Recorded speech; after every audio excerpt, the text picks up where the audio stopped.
I mix what I like, what I like, what I like, what I like, what I like.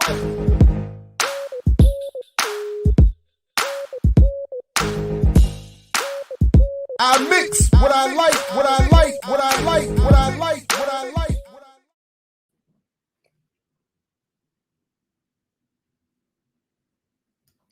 Hey, welcome to another edition of I Mix What I Like Live. Again, I'm Jared Ball, happy to be your host.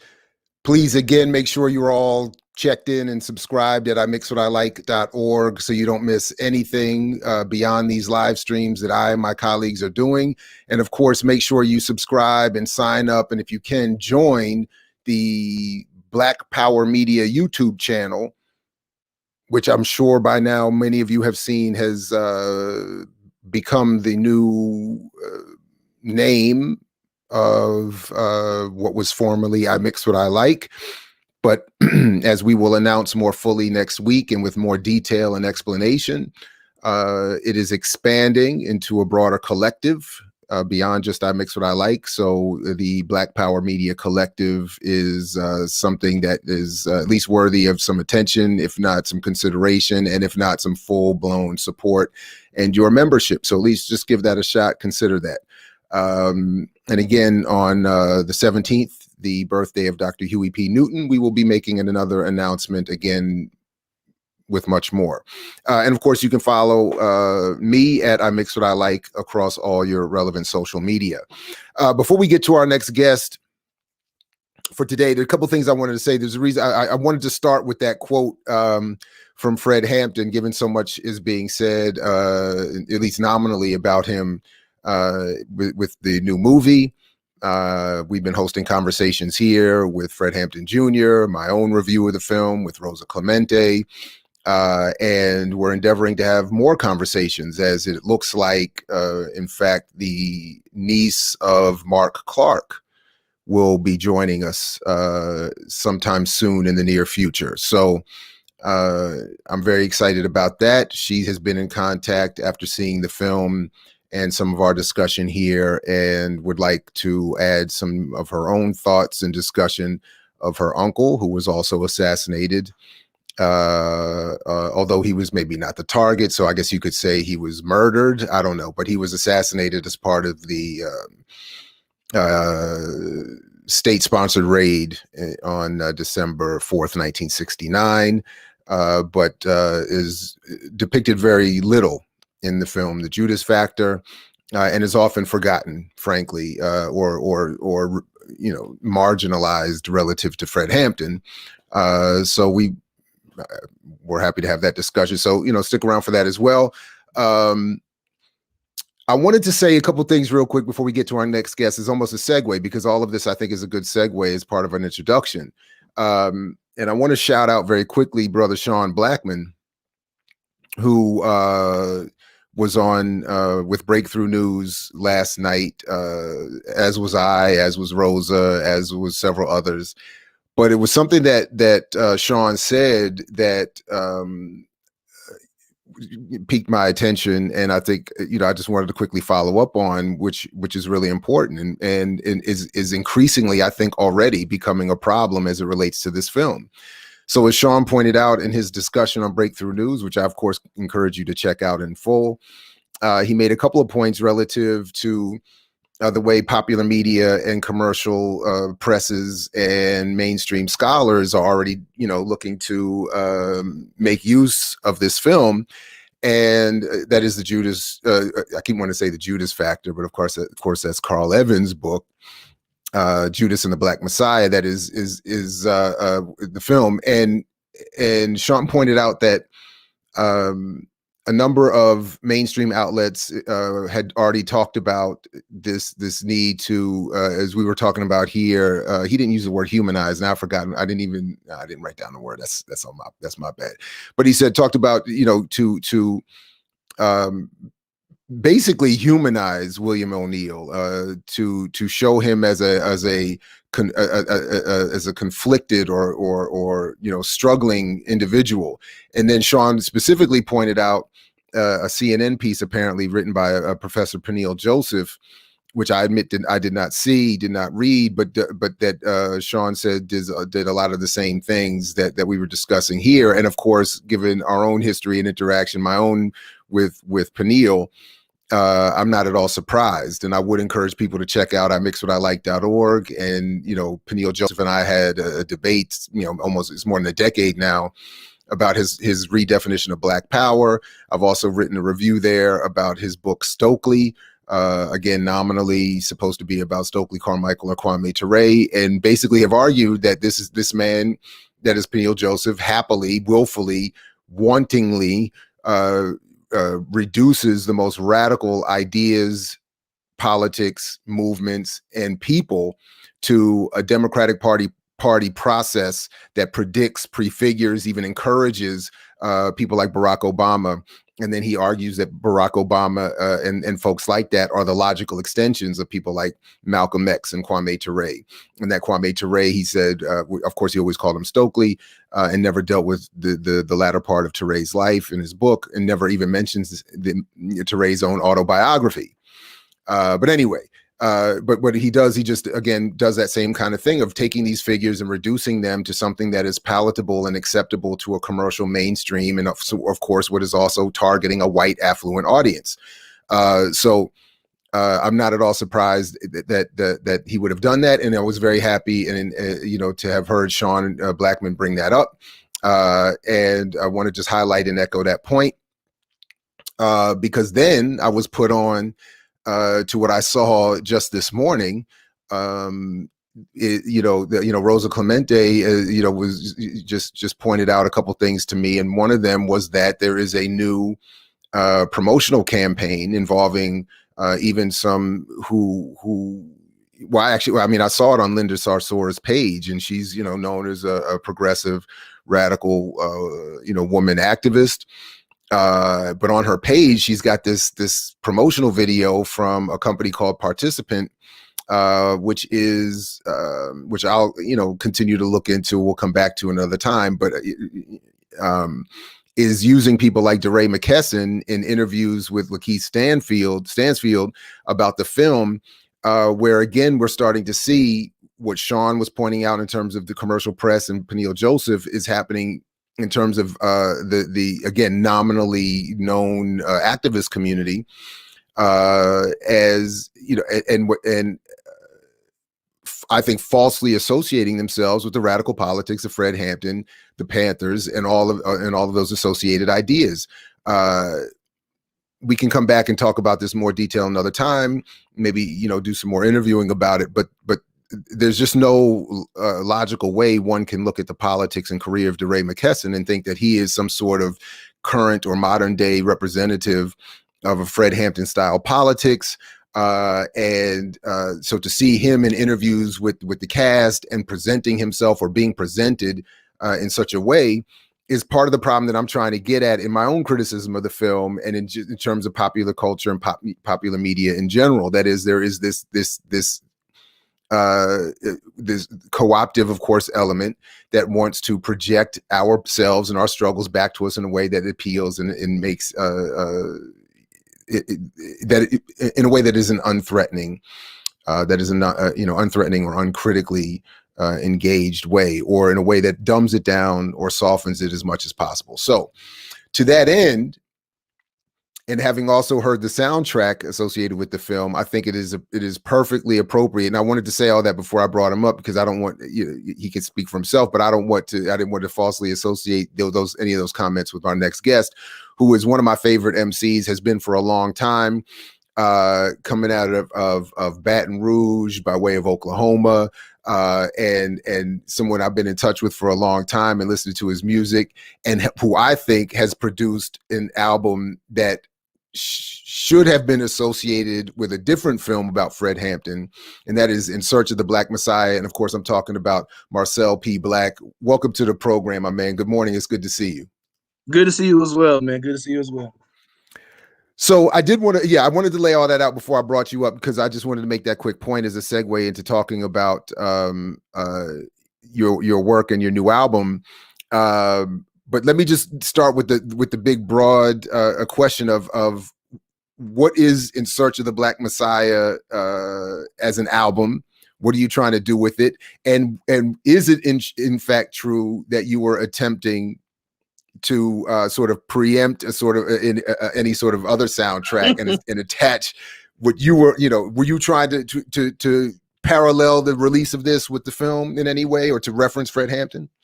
First of all, good morning, man. I just want to say, I'll get this out of the way. I started following you like maybe 2010, back in the Vox Union days, and your teachings and just like your lessons, and like it's greatly influenced me in my politics as well as like a lot of my music as well. So I just want to give you flowers before I begin saying anything about myself. Well, I appreciate that. Thank you very much. 100%. So I am a career conscious rapper, and I'm a career youth development worker. And I've always I've been influenced by your Bunchy Carters. I've been influenced by your Fred Hampton, specifically being a person who came from a place where there was like a lot of gang activity. What was kind of struck me to those two people, George Jackson as well, but like the way they was trying to and working to organize and politicize gangs, right? And so I've always kind of fashioned myself as that, as an artist, and and as a career youth worker, I've always they always gave me. I'm a large guy, you know what I'm saying, and so they always put me with the young brothers who got legs of spirit to them, if you know what I mean. And so my thing is always, you know what I'm saying, try to kick gospel to the gangsters, you know what I'm saying. And so I'm 37 years old, and In Search of the Black Messiah was my, I don't know, maybe 14th to 15th project. And so on this particular project, as opposed to me saying that I am the Black Messiah, I try to paint a picture and tell like a story based on a composite story based on young people I've worked with, my own personal struggles, and some people who I love, and people in my family. Try to tell a story about just a man who's working in the community, loves his community, and is trying to find the next Black Messiah. So the Black Messiah comes from, of course, the five main points that COINTELPRO wrote about. And you open up with that, right? The album, I heard that right, it opens up with a discussion of that, which I thought 100%. Was dope. And and especially the fifth tenet. Yeah, 100%. Yeah, so two and five, the one that stick out to me the most. You know what I'm saying? Two is I can't remember two off the top of my head, but five definitely separate the young Black male from the revolution in hopes of preventing the rise of the next Black Messiah. And so basically the album, it has a lot of different layers, but the main thing is I'm looking at those five tenets, and I'm thinking of the things traditionally the government has done to separate the young Black male from the revolution. So throughout the album, I'm talking about the different ways religion has separated the young Black male from revolution. The way street violence, street gang violence has separated the young Black male from the revolution. Drugs have separated the young Black male from the revolution. The music industry, hip hop is a weapon. That's what it's about. It's a weapon. The music industry separated the young Black male from the revolution. And even on a personal level, the way we don't always take care of our mental and physical health. I was for 3.5 years, I was a MHS, a mental health counselor. I'm doing hip hop education now, but the way so to make it even more personal, the way we don't always have. One of the ways that we've been denied is access to mental health and physical health resources, especially when we live and work in underserved communities. So I just wanted to kind of break down like all the different ways that I feel like, what I'm saying, the modern day J. Edgar Hoovers of the world, the system, the government, whatever you want to call it, have worked to separate the young Black male and female, and female and non-binary people, what I'm saying, from the revolution. And so, so the album is like, this is a story that's kind of painting that picture. It has A plots, B plots, C plots, and things of that nature. And it's just a labor of love. In terms of your last question, I didn't really try to I didn't really try to, because the original album came out October 15th, 2019, and I released the deluxe edition October 15th, 2020. So I didn't really try to like market my music around the album. But once I saw the trailers, like when I saw the name Black Messiah in it, so many people hit me up. I was like, man, you already did this. And it's like, I know what I did, but I'm not trying to be like extra with it. So but a couple of weeks ago, I definitely like ripped something off of Instagram, and I put my music to buy it, and I think it fits better than anything that's on the soundtrack. If you look when you get a second, I did send it to you in your DMs on Twitter or whatever. But okay, yeah. I'm gonna yeah. pull that up real quick. Yeah. Because I do want to check that out, and I would want to show it real quick if we can. Because I agree that would have to be the case. Oh, here we go. Hold on a second. Yeah, but go ahead. Yeah. No, so, man. Nah, man, it's the album. You know, I've worked a long time. This album came natural to me. It came, you know, was very well received. You know, and I'm just really blessed with what I've been able to do with it. Yeah, let's check this out. Deputy Chairman Fred Hampton of the Illinois Black Panther Party.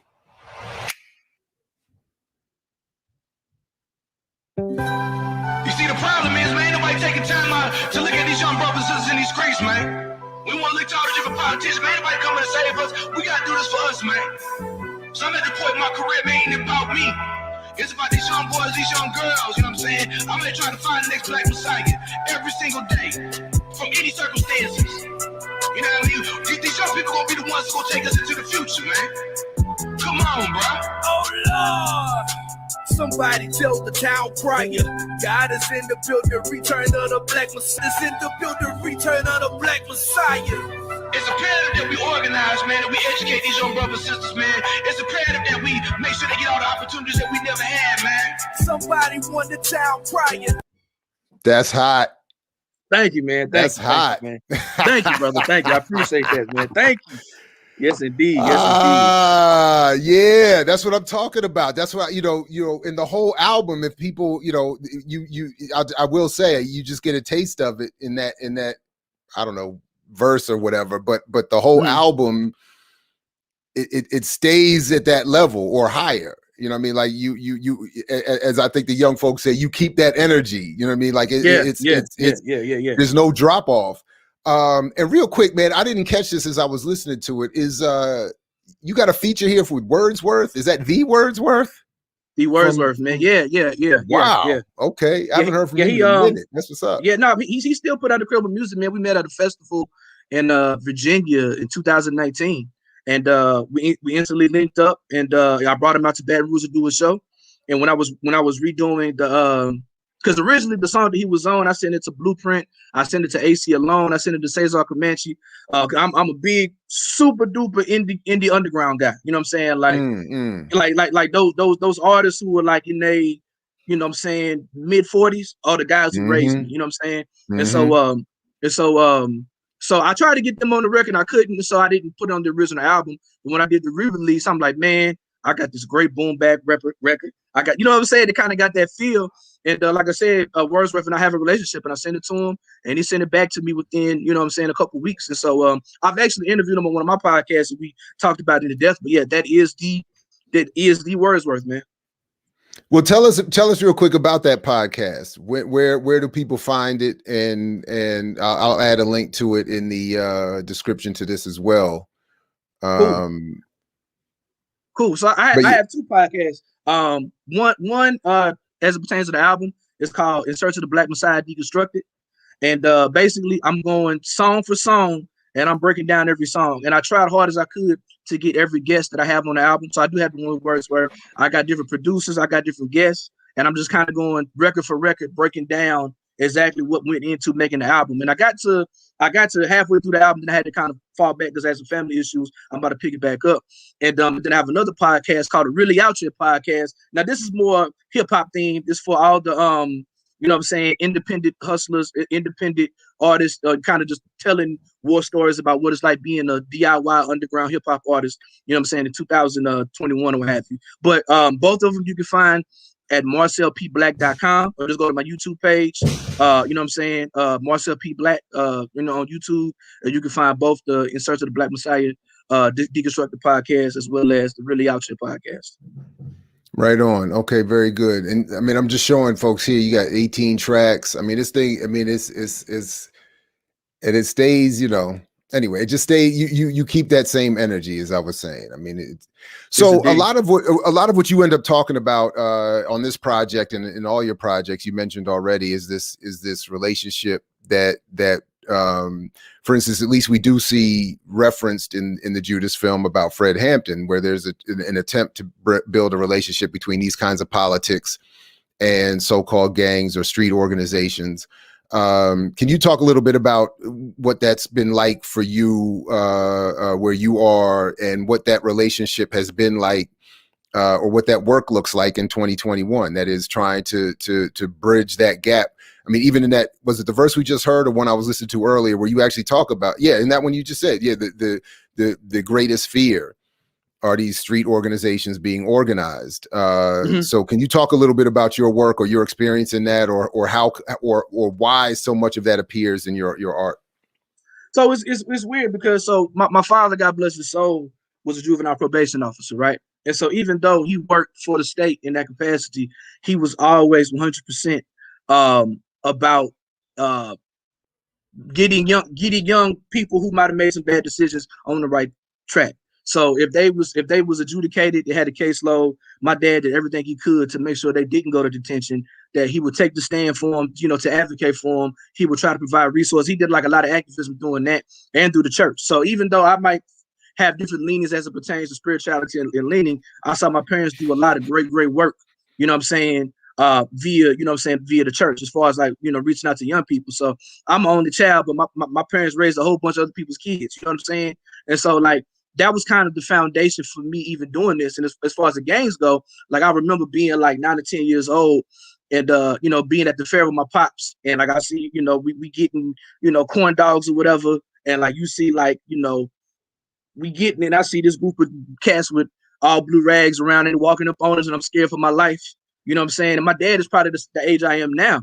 And he reach out and dap them all down, and they got, tattoos and NAC hands on their hands, and he's shaking their hands, and it was love. You know what I'm saying? Because when they came across his caseload, he looked out for him, and he tried his best to like, get him on the right path. And so I saw, and he can walk in pretty much any neighborhood in my small hometown that had a lot of gang violence. You know what I'm saying? And I saw him kind of doing that work as a young person. Even myself, there was, the trappings of gang life didn't pass me by. I'm not gonna say I'm out here going crazy, but I was definitely influenced by it because I came up in the early 90s, with gangster rappers booming and things of that nature. So it definitely has had an influence on me. And I saw a lot of my friends, a lot of my partners, kind of get caught up in it. So I was blessed to, not get caught up and kind of do my own thing, and go to college. So ironically, I moved to Louisiana, and I graduated from Southern University. And so there's no gangs here in Baton Rouge or whatever. And so a lot of it's more based on like neighborhoods. So there's not like Crips and Bloods and things of that nature. So most of it's dealing on neighborhoods. And it's like, I used to work in the 70805, which at one point had like some of the highest murder rates, teenage pregnancy rates, middle school dropout rates, HIV rates in the country. Like BBC came to Louisiana and did a whole documentary over the 70805. And so like the poverty and the crime and like a lot of the street violence is very, very high. And so while in Louisiana, a lot of my work with young people has not been with Crips and Bloods so much, it's definitely been with cats in the streets that's really whatever. And so my whole thing is like, seeing how my pops did things, and trying to meet the young people where they at, you know what I'm saying? So when I talk about, doing like gang work and gang activism or whatever, or I want to call it activism, but like really reaching out to that particular demographic, that's really owed to my father. God bless his soul. You know what I'm saying? Like being a youth development worker, being a mental health counselor, Doc, man, I've literally like, did counseling sessions, and like when I looked up, like we in a trap house, you know what I'm saying? Like, with young people, like I've had to, I remember I had a young person who, he wanted to be an MMA fighter, and that stuff is expensive. And so a couple brothers in the neighborhood said, hey, if you want to do some MMA fighting, I can get you some money for it, but you got to do this for me. So when he told me, I'm young, 24, 25 years old, I'm thinking I'm Chairman Fred, you know what I'm saying? I'm he told me about it. I go to the spot. I'm like, look, this is my youngin, man. He ain't trying to do all that. He trying to go to college. You know what I'm saying? And like, I got respect because of it. You know what I'm saying? And so it's been times where I've had to go meet young people at the community center. They had to pat me down because I drive a minivan, right? So they like, This dude got to be the ops, right? He drive a minivan, right? So, you know, I'm outside of this Brett Community Center with the other basketball coaches in there playing basketball. I've had to be patted down. You know what I'm saying? For me to go counsel my young person. So for me, like I'm not a gangster. I'm not a gangster rapper, but I can pretty much walk into any neighborhood in Baton Rouge.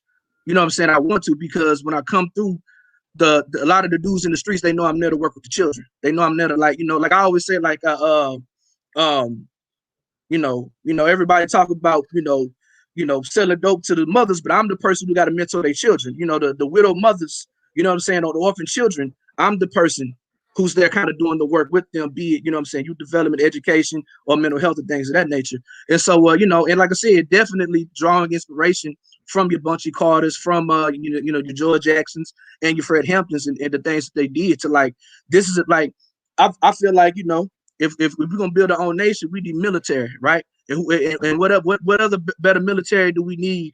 I mean, can we get them brothers who already know how to shoot, brothers who already know how to defend a color, right? Let's get all these GDs, these Vice Lords, these Bloods, these Crips, these whatevers, you know what I'm saying? And let's get them a political education to organize. And so that's always kind of been the backdrop of what I'm about.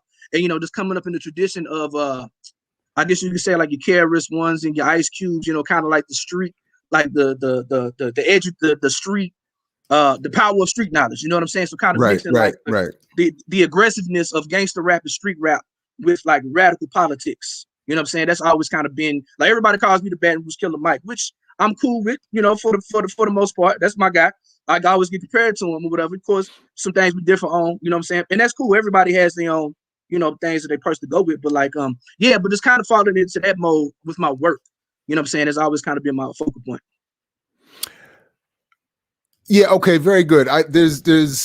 I want to come back to a whole bunch of that, but because my memory is garbage and we referenced it, I wanted to make sure that we got something right here. So I just wanted to pull this up so that everybody's clear. When we're talking about the counterintelligence program that addressed itself, and this was actually one of my critiques of the film, that it didn't really explain it, but the counterintelligence program tried to wipe out all forms of the left, white, black, brown, whoever. But when it targeted Black America, the core goals or aspirations outlined here are to prevent a coalition of militant Black nationalist groups.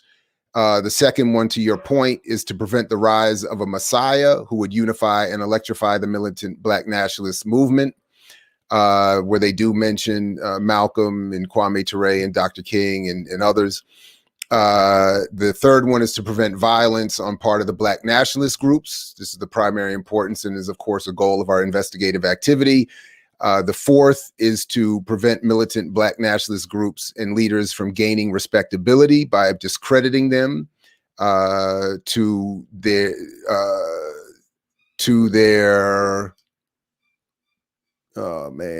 to three corporate agents in the community. That doesn't sound right. I'm not discrediting them to three. What is this word here? I can't see it from here.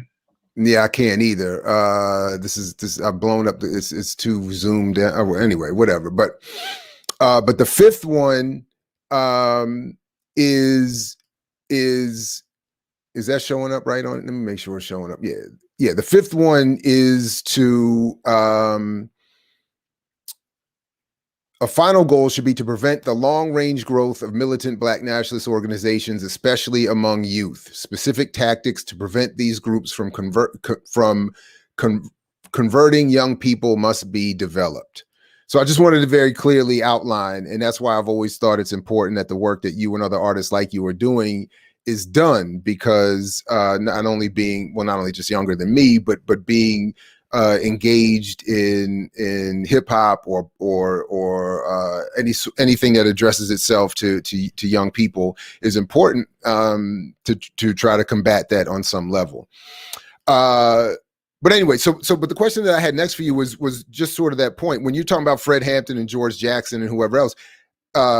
I get it that your father pointed you in the right direction or towards or whatever right direction, but where did those specific politics come into play? I mean, how did you go from you know, the quote unquote just general right direction to something that's specifically politically militant? Hip hop. Like I said, my parents did a lot of stuff in the church and the community. Neither one of them was really like quote unquote militant. Of course, you know, they was proud to be black or whatever, but you know, neither one of them was like, you know, militant. And you know, I didn't grow up, you know, listening to, you know, my pops played, you know, Jackson 5 and gospel music for me. And so like all the early stages for well, if I want to go meta, I'm a descendant of a runaway slave. And I think that has a lot to do with it. You know what I'm saying? I'm a descendant of a runaway slave from North Texas. That's how we got into Oklahoma. You know what I'm saying? So I think I definitely say that or what have you. I had an auntie that was politically active in college. She went to Oklahoma State University, and she went to she was trying to lead a protest to get a Black Studies program at Oklahoma State University back in like the early 70s. And then she led a sit-in. I think she was arrested. God bless her soul as well. And she was put on the FBI subversive student list. You know what I'm saying? And up until like she passed away 10 years ago, but I remember being kind of as I'm kind of coming to my own political foundation, just kind of have a conversation with her and our phone and you know, the phone will hang up out of nowhere. We hear echo. I'm like, auntie, we probably tapped. She was like, yeah, we probably are tapped. You know what I'm saying? And she went on to be like a political and community activist in San Antonio, Texas. You know, she had like a newspaper that really, you know what I'm saying, spoke to what was going on for the Black San Antonio. And I think, honestly, I think her phone stayed tapped because she was cool with some communists too, whatever. So, but that was later on in my life. Yeah, that was later on in my life. But specifically, I remember the turning point. I might have been like, let me see, it's 2000, the year 2000. So I might have been like maybe 14, 15, kind of starting to get into trouble a little bit, kind of smelling myself. You know, I'm about 6 foot, kind of big, you know what I'm saying? Doing my, you know, just kind of, you know how we all do as young brothers, you know what I'm saying? And I have an older cousin who was a 5%er, and he was about 3 or 4 years older than me. And he saw me at Easter, and he kind of saw what I was on. He came on for Christmas, and he gave me so much conscious hip hop. Now I've always been a hip hop head, but like, when Jamal like really came and had an impact, I went from listening to music to hearing music. You know what I'm saying? And so the album that really did it for me was Let's Get Free by Dead Prez, specifically the song Day Schools. And like I had heard a whole bunch of shoot 'em up, bang bang rap in my life, but Day Schools was the hardest and probably the hardest song I've ever heard in my life. I've never heard nobody talk about the school system like that. And it's like, but it jarred me. You know, this is the time of like Rockefeller and state property and Cash Money, No Limit, and, you know, years of gangster rap, but like Day Schools in particular hit me in the chest. And so what happened was, you know, he would play me these albums and I would have questions and he would give me books, right? Or he would give me articles, or he would give me these tapes to listen to, these different speeches. And so like, that was, you know, me coming into my consciousness or what have you, you know what I'm saying? So that kind of gave me, you know what I'm saying, like, okay, you know, when I really started rounding myself, I told myself I want to be that person who, you know what I'm saying, a 14-year-old kid might listen to and might have to say something to do something that you know what I'm saying, kind of change their path or what have you. And I think like, so in terms of like me having a heart for young people, the work that my father did, and so I'm mixing the love for the people that I saw from my father and a lot of the, you know, the political, you know, the radical political leanings I'm getting from hip hop and just reading. You know, I got my degree in history at Southern University. Had a lot of great professors that was putting me up on game. I remember we had this thing called the SCASI Conference, the Southern African American Studies Institute, and they had it in Baton Rouge. And one of the panels they had, you know what I'm saying, was like a SNCC reunion, right? And so it was a lot of brothers, you know what I'm saying, and sisters that was in the original SNCC, and people who was with Stokely, brother Kwame, and with, you know what I'm saying, Malcolm and things like that. I'm the youngest person in the room just soaking it up. Like it was, you know, all the rest of the kids, they want to go to the other stuff. I'm like, nah, like this is real OG stuff right here. You know what I'm saying? And so just, you know, so I had shout out to Dr. Fervin, Dr. Comedy, you know what I'm saying, rest in peace, Dr. Lockie. I had some really good professors that, you know, even outside of class, they would put me up on books because they saw where I was kind of leaning. So like I said, you mix hip hop, you mix my formal education, and you mix, you know what I'm saying, my love for working with young people, man, it just kind of all came together. Right on. And it comes together well, man. I mean, I remember when I remember when the Dead Prez album first came out. I had just started grad school, and I remember thinking that you know, I felt like this was like a revival because you know, Black Star came out around that time. You were having the Erykah Badu's and the Roots were having another sort of revival and all of that. It felt like, I kind of felt like back in the 80s where like my colleague Dr. Burroughs said, we felt like we were going to win. It's like there was a moment we just felt like a general feeling like we were going to win. And that, anyway, so I get it. And that's how I feel when I hear your album, when I hear all your work. I mean, for me, it's got all the appropriate levels of anger, and I don't know what might be dismissed as I don't know. I feel like sometimes in this climate, it might be dismissed as bravado, or I'm tempted to say toxic masculinity, but that's not really what you're doing. It's just that sort of that strength and aggressiveness that appeals to me. It's just something that you're not politically and musically. Anyway. So I didn't mean to use that phrase. That's not what you're doing. But I'm just saying I just feel like I don't know. I do feel like in this today's political climate, it might be misunderstood as that, because it I don't know. So I'm glad you say that, man, because I don't make tree hugger conscious rap. I don't. Yeah, I'm not I don't do that. And the reason why is because I'm out here in these streets. Yeah. Like when I'm wearing my Marcus Garvey sweater, right? This is how I go to my classroom. Like I speak in my people's tongue every single day. How you can't watch Chairman Fred and then not Chairman Fred did not code switch. Malcolm X code switch. Chairman Fred taught how the people talk. So when I'm in front of my students, this is how I talk. Like if I'm going into these neighborhoods and I got a Brooks Brothers suit on, and these dudes, I might get robbed. You know what I'm saying? Or if I got a dashiki on, they be like, man, miss me with that hotel shit. Excuse my language. But you know what I'm saying? So like I'm where the people at. I talk the way the people talk, and I'm not, like I said, I make conscious rap for gang members. So and I'm very careful and very intentional about what I say and what I do. I by no means, because I love my people. I love people in these particular conditions, and I only want to, I never want to add any harm to anybody. But at the same time, like, man, it's hard out here. Baton Rouge is rough, bro. Like, where I come from in Southern Oklahoma, bro, like it's real. You know what I'm saying? Like if you Google Ardmore, Oklahoma, you're gonna see at one point a town of 30,000 people with a population of maybe 12% black was named the most dangerous city in Oklahoma. You know what I'm saying? So like, and I'm not saying there's not good people there. I'm just saying, I mean, these are the conditions that we come from. So like, we not doing the kumbaya. You know what I'm saying? And like, if I'm trying to make conscious rap for gang members, bro, I got to speak in their language. My father was a gospel musician. He ain't like my language, but he understood it though, because he understood that I can go places that he couldn't go. You know what I'm saying?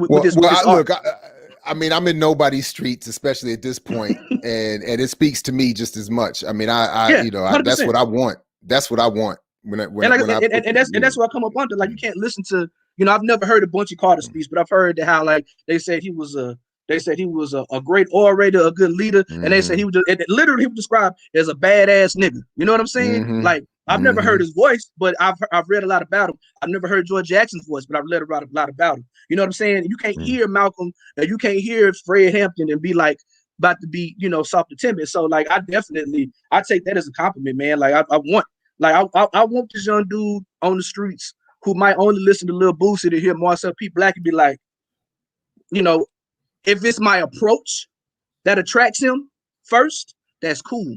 If the beat sounds like something he might vibe to and bob his head to first, that's cool. You know what I'm saying? And then we'll get to the political education standpoint of it. But yeah, man, like, I'm from that tradition of, aggressive artists like, KRS-One and Ice Cube and Chuck D. You know what I'm saying? So yeah, that's what we do over here.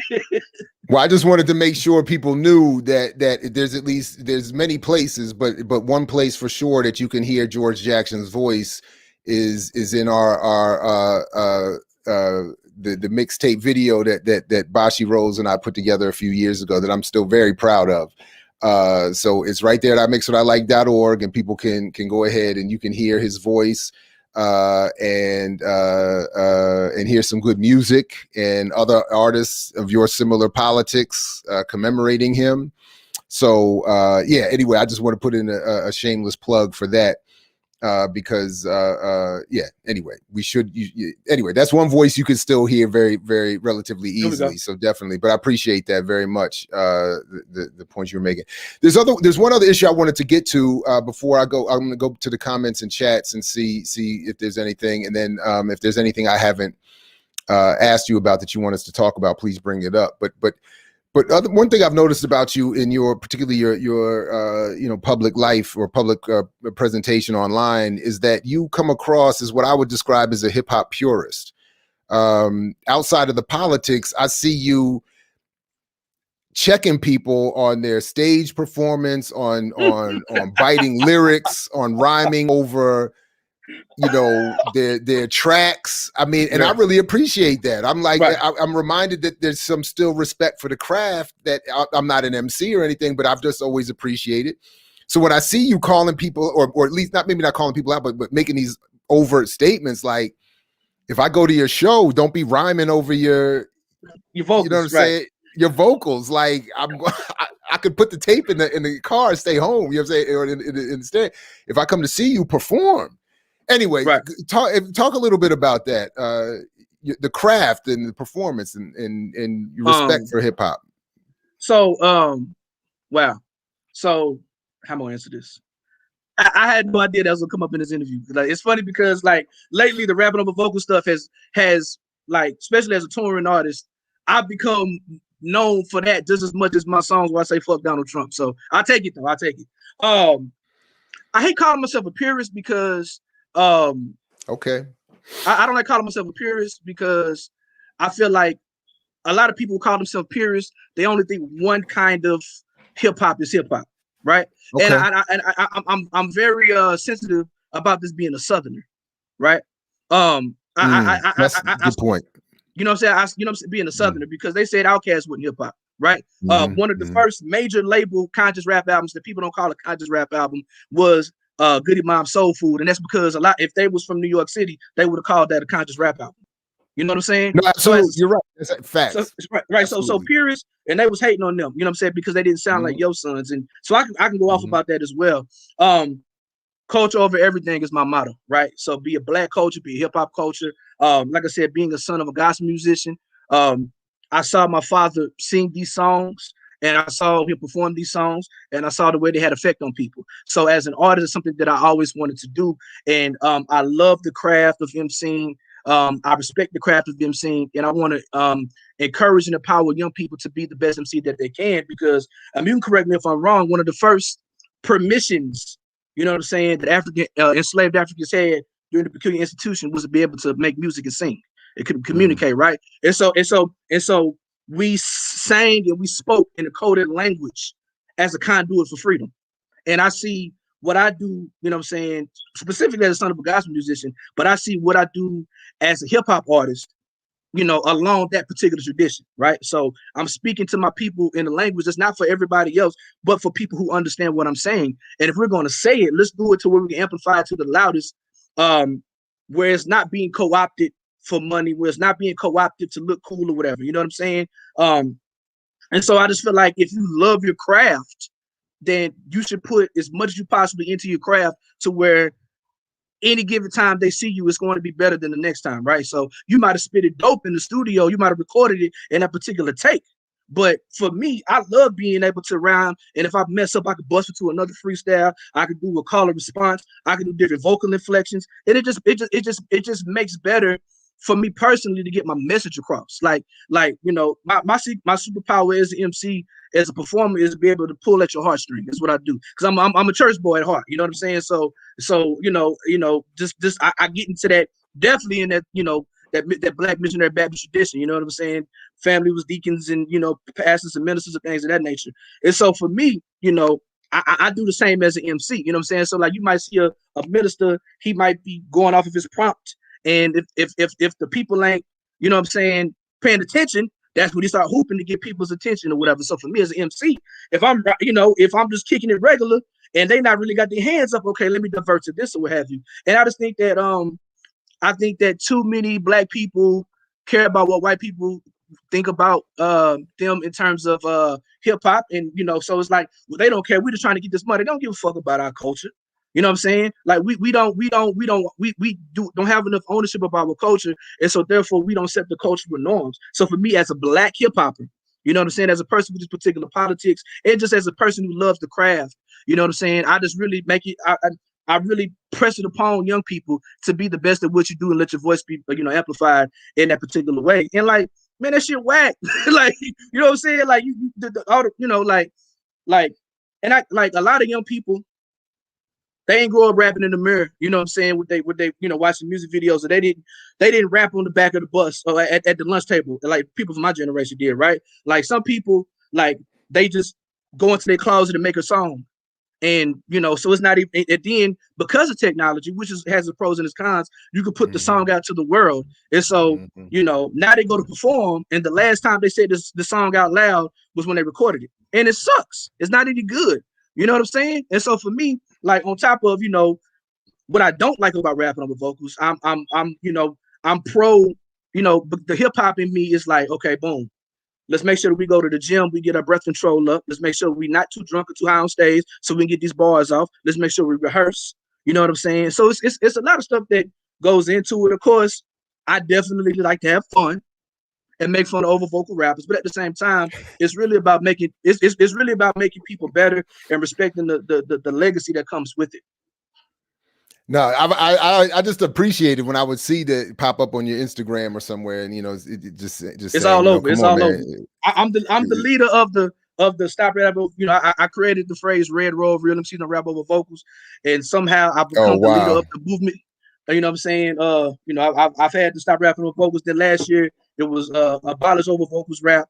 I think this year I'm gonna send out. So every July is International Stop Rapping Over Vocals Month. I think I'm gonna start a petition.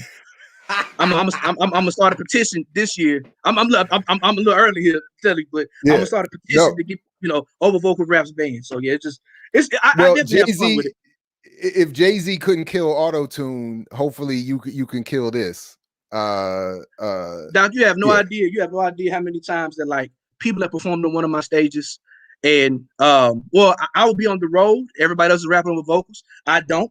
And I have this call and response where I say real MCs don't rap over vocals, and the whole crowd will say it, and people will come up to me and apologize to me afterwards. You know what I'm saying? Or or literally, like I'll see a young person who might be dope and they rapping over vocals, and I put them to the side and I say, bro, if you do it like this, and there's so many people that will tell you, hey man, after I did Marcel P Black Show, I stopped rapping over vocals, or I didn't even know that you weren't supposed to do that until you said something. And like the club stuff is gonna be the club stuff, but like once you start touring and going to these underground spaces, you know what I'm saying? People will they will turn their back on you and go outside.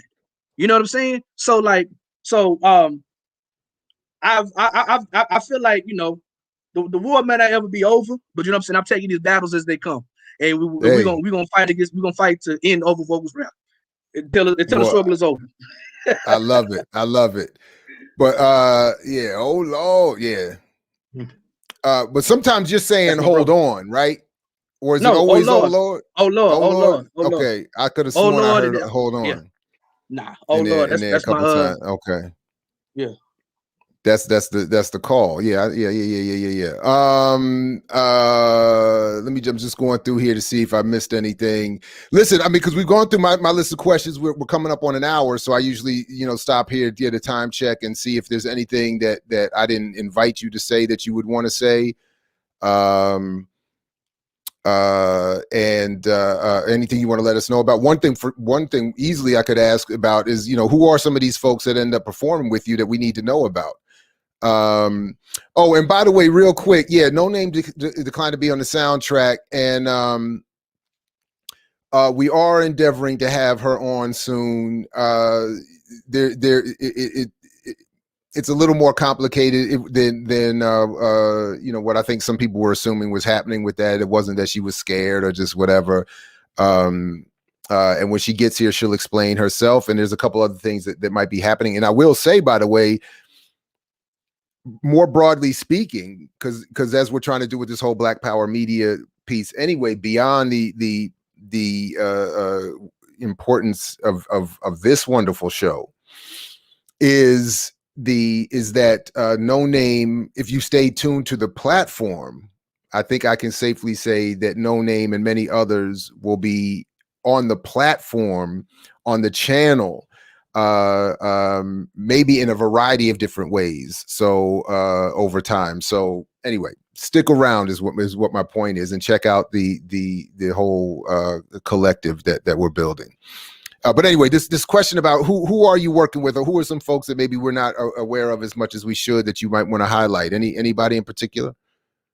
Man, so I'm real big on underground hip hop, and I'm real big on I'm like, you know, I like what I like, but like I'm super duper really big on underground hip hop. And so there's a lot of incredible, like the thing about it is, I argue with quote unquote old heads about this all the time.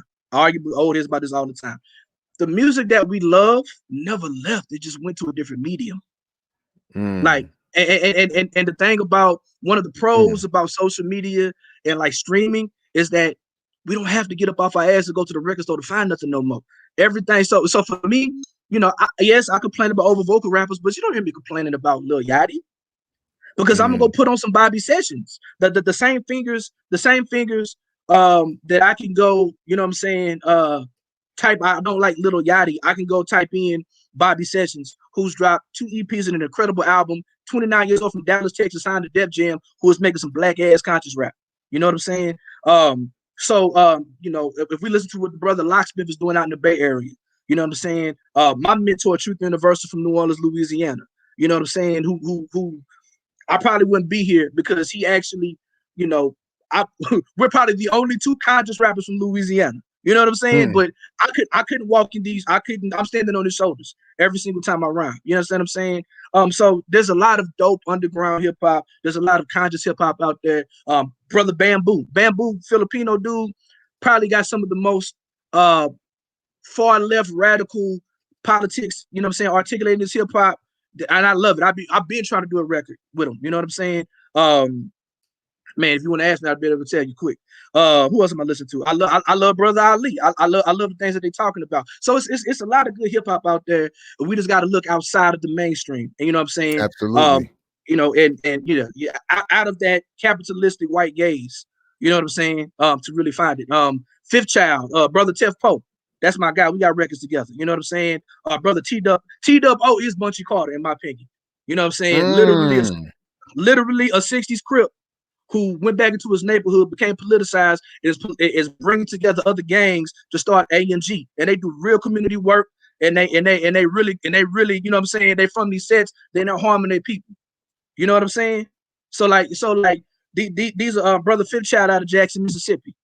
You know what I'm saying? So it's a lot of dope MCs out here, man, that don't get their credit, and a lot of times we don't pay attention unless they're on this elevated platform. But when they the ones really doing the work, they really in the communities, and they really doing the work, and they need to be amplified. I heard that. I mean, it's always been a mission of mine personally to try to do that. Although I'm not as up on things these days as I'd like to be. So I'm missing a lot of that. So I'm glad you could help us out a little bit, help me out a little bit. I got some folks I can go check into. Though I am familiar with T-Dub, not personally or anything, but you know, at least that the work is happening. So I need to learn more, but I'd like to learn more anyway. Listen, man, I appreciate you, man. Anything else anything else you want to drop on us? Any last words or announcements? Anything? Just anything. Like I said, man, I spent a lot of my time on YouTube looking at what was I Mix What I Like. You know what I'm saying? Now Black Power Media. So it is a bucket list thing for me to be here with you. Like I said, like I told you before, man, you've definitely influenced me. Like songs like Revolution on the Radio or What They Do, Hip Hop is a Weapon. You know what I'm saying? You might as well thought I was in your class learning from you. Wow. You know what I'm saying? So I'm just giving you those props right there. So thank you for having me here. I'm really happy to actually be on this platform with you. And Search of the Black Messiah Deluxe Edition is on marcelplack.bandcamp.com. I'm about to put on the other digital streamers. I got records with Sky Zoo, Big Sign, Wordsworth, Novels with Clear Soul Forces. I got my kids on there rhyming. You know what I'm saying? My children. You know what I'm saying? I didn't realize. Okay. Yeah. I didn't realize that's who I was. Yeah, Rap Dad Minivan Freestyle 1 and 2. Those are my children. You know. Oh wow. Okay. Amila T and my son is the cartoon character. You know what I'm saying? Okay. Those are my babies. Yeah, those are my babies. That's dope. I didn't even realize that. If my daughter want to rhyme, she could be nice. If she really take it, she do it because that's the way we bond. But if she really wanted to rap, she's 10 now. If she could do things at 10 that I couldn't do, definitely. So I was a teenager. She's really talented if she wanted to do it. So yeah, In Search of the Black Messiah, deluxe edition on marcelpblack.bandcamp.com. Marcel P Black at MAR, as you see it spelled on the screen, MARCELP Black on all social media. Our podcast, marcelpblack.com. Really Out Your Podcast, as well as the podcast about the album. It's on my YouTube page as well. I haven't really said nothing about this, but I am reconnected with my longtime producer, Jay Philly. We're working on a new album. Hopefully it's gonna come out springtime. You know what I'm saying? I'm gonna send you some music off of it too. Please. The title is Everything I Love. I ain't say this publicly, so you're getting the scoop on this one, Doc. And yeah, a couple. I've been thinking about this a lot. No Name made a tweet last night, and she was like, "All these $26 million was spent to make Judas and the Black Messiah, and we're still struggling to keep the Hampton House open." Right? So she punched me in the chest with that one. So I donated last night. You know what I'm saying? So, you know what I'm saying? And I've been hearing this in all these other shows. Shout out to Sister Rose as well. So y'all make sure, maybe y'all got extra, it's about to be the 15th after you buy your little Valentine's for your spoogie. You know what I'm saying? Go ahead and donate some money, hit that cash out. You know what I'm saying? It pop off, you know what I'm saying? Dr. Chairman Fred and things of that nature. And whatever works you got going towards political prisoners, let's pay attention to that. And young people, man, anything out here that, I'm a hip hop educator, man. This week I was so full, man, because I was able to teach Fred Hampton to my middle school children, and we getting radical as hell, bro. We talking all that talk, you feel me? And so like, I'm gonna say this real quick. I have my critiques and concerns with the movie, but I'm not gonna lie, act like I wasn't emotionally moved by it, right?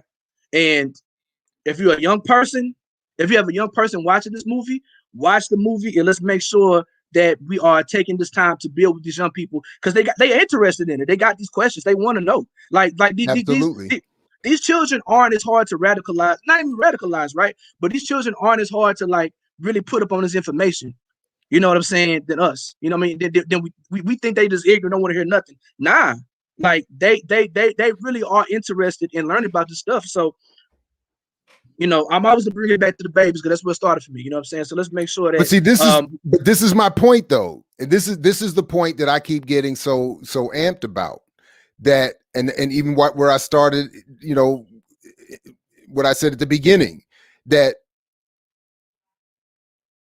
yes, first of all, you're right that this has always been my argument that the potential to radicalize young people is ample. People feel it. People know that it's jacked up here. But this is also why there is this much more propaganda thrown our way. And there's in an attempt to blunt the potential for us to do the work that you're talking about doing. So this is why I'm saying if DeRay McKesson and Peniel Joseph and CNN and Warner Brothers are going to try to use Fred and the story of Fred Hampton and the Panthers to push their politics, which obviously they are, then we have to do more work and struggle around that to push people towards. This is why I'm saying, this is why I want to highlight your work and your album. This is why if people are going to, if you feel like you liked the movie or are moved by the movie, then what would you feel if you are actually engaged with the politics and the work that are not in the movie? Then 100%. It's only going to get better. So that's why. So I appreciate what you said, and I just want to echo and amplify that as much as possible. Anyway, yeah, because I've heard you say that several times, talking about how, like, we talk about these different parties, but it's on us as the left or whatever we call ourselves is to do the work to give them to put our option out there more and make it even more accessible. So that's the point I was trying to make, right? You know what I'm saying? That's right. We have to make ourselves more accessible, and let's just do the work, y'all. Let's just do the work. That's what it's about. And all I agree. The cap for me. I agree with what David is saying here. Show Fred. Yeah, that's part of my point. We could, but this is what I'm saying. And artistically, when you hear Marcel's album, to me, because obviously, yes, we should play Fred Hampton. We should encourage, watch Fred Hampton, the murder of Fred Hampton, watch his videos, read whatever, is out there about him. But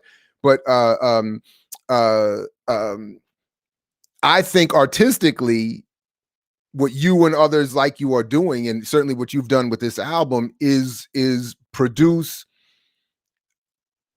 I don't know how to. I don't know exactly how I want to say this, but you are projecting Fred Hampton in the work. I mean, you are giving us him, and I think a much more real way than we're getting from any, whatever these movies could do or commercial products could do. So that's sort of what I think needs to be, again, amplified, so that I mean, this is why what made Fred a target was that he was doing the work that still needs to be done, that is not being done by people who are now claiming to represent or speak on his behalf, or want to make use of this movie for some other different purpose. So that's why I'm saying they are that wave of inertia, as Fanon would have said, meant to walk us away from any of this. And I think, again, why your work is so important. We have to keep trying to promote it and steer and encourage young people to this direction, because as we talked about a moment ago, the fifth tenet of the COINTELPRO was to make sure that didn't happen. So yes, sir. I just appreciate what you're doing, man. I think it's fantastic. Thank you. I really appreciate that. Thank you. So anyway, man, we'll stay in touch, and obviously this won't be the last time you pass through, and I'm going to get caught up on your podcast and other stuff. And I definitely want to hear the podcast work about this album. I think that's a great idea. I'm glad you did that, and I'm looking forward to it. So thanks again, Marcel P. Black, In Search of a Black Messiah. Thanks again, my man. Catch up with you soon. Take good care of yourself. Peace. Peace. All right, everybody. Thanks again for joining me this morning. Please do all the stuff we all ask you to do: like, share, subscribe. Consider joining the channel, the YouTube channel for Black Power Media. The big announcement's coming on the 17th about what we're doing, but you can already start to see what's happening and much more to come. Anyway, so thank you all for joining us this morning. Appreciate you. And as always, as Fred Hampton used to say to you, we say peace if you're willing to fight for it. So peace, everybody. Catch you next time. I mix what I like, what I like, what I like, what I like, what I like.